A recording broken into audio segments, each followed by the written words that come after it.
And welcome back. Now, if you're looking for a great non-fiction read to get your teeth into this summer, then this is for you, because today we're looking at two great books that tell two very different tales, joined now by book reviewer Kieran to fill us in. These would be great. People go on holidays. I love to grab an old novel, flick through it, throw it away, go on to the next one. Pot boilers, I think they call them. But these are good reads. Let's start with Shane Lynch. Well, as I say, they're two kind of real-life stories. One's about a boy band, and another one's about bandits. So I don't think there's much of a difference there, but I think it connects in some way. It works for me.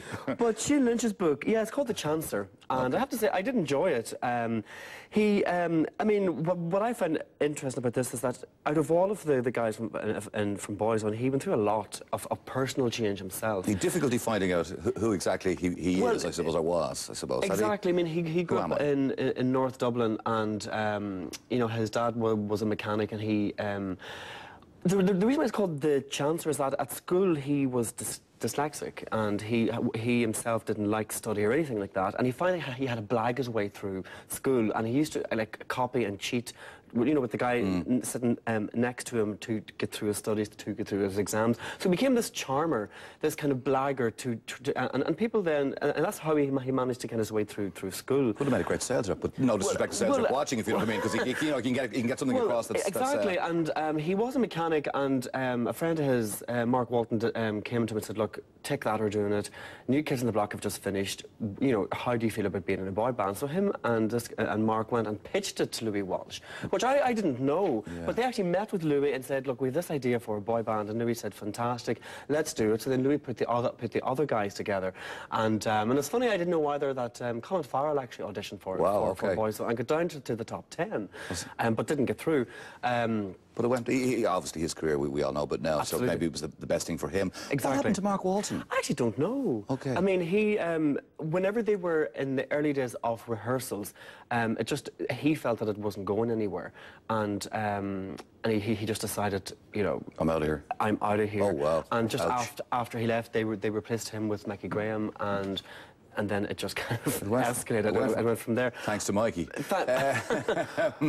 There's own compelling and remarkably frank account. Is it? Or is it a mishmash of dates and trips? No, it's not. He, I think out of all of them, he has been through a huge personal journey, and he speaks about dabbling in the occult when he was very young. I think when he was about 14 years old on holiday, him and some friends dabbled in the Ouija board, and about 6 years later, it happened again whenever they were launching. He was in Boyzone, and they were launching an album. It was around Halloween time, and the same thing happened.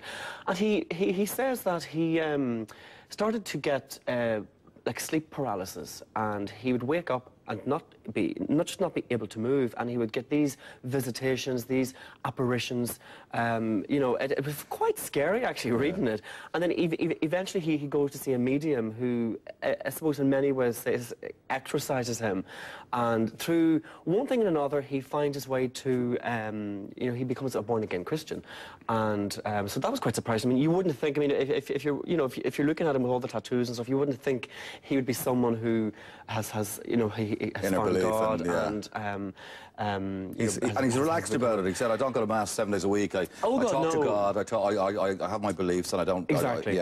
Exactly. From the book, when you read a biography, sometimes you get to like the individual. Other times you go, "God, what a plonker." I did like or whatever. him. How does he come out? I really did like him, and it's. I mean, it is very conversationally written, and he just kind of says that here's how it was. You know, he was, you know, a millionaire. He had £1 million sterling house at the end of the 90s, but was extremely unfulfilled, wasn't happy, and also was quite interesting. The Boyzone decided just to take a break. But as it turned out, they never got back, and he became very angry with Ronan, and that's all in there as well. Good, so it's detailed. It is detailed. They're back now and happy. I suppose read the book and then have a look when you see them on stage and say, is the body language right? Yeah, and then he was behind the reunion. He kind of sent a text ages ago to Ronan and say, "Let's do it again." And so, interesting facts, you know. This time it's the "we're back for the money" tour. No, that's not fair, but I mean, let's be honest.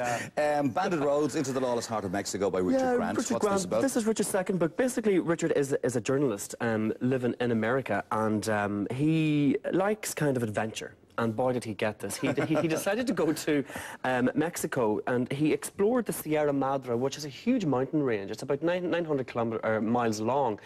And it's very interesting. It's just filled with drug lords, bandits, marijuana and cocaine, you know, are the biggest export there, and it brings in about 50 billion a year. Incredible. So he wanted to see how this had affected the culture of the Sierra Madre, and he gives some very interesting examples, various villages that he visits.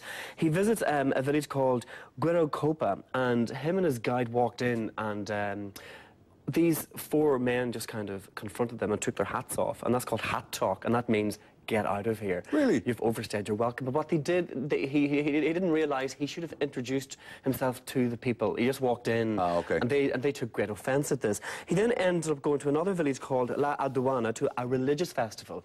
And what's quite funny about this is that you had the local women who were selling religious memorabilia, but they were also selling AK-47s as well. So you could buy your statue of the Virgin Mary and a rifle or a gun at the same time. It was just kind of normality for them. Incredible. And he also talked about being pursued and being chased by these two drunken Mexicans, and he said he was very lucky because they're trigger happy, and they would have shot him. Just for the sake of shooting him. Smile, say hello, and just for the sake of shooting him. So it's a very different kind of holiday to want to go on, and this was his dream to... Nice one to read when you're on your holidays, Don, of course. Exactly, yeah. Lest anyone be any doubt, several police officers shot dead in Mexico this week by drug cartel gangs, apparently. Yeah. OK, Kieran, fantastic stuff. Bandit rolls into the lawless heart of Mexico by Richard Grant, and The Chancellor, which is the biography of Shane Lynch, written by Steve Legg.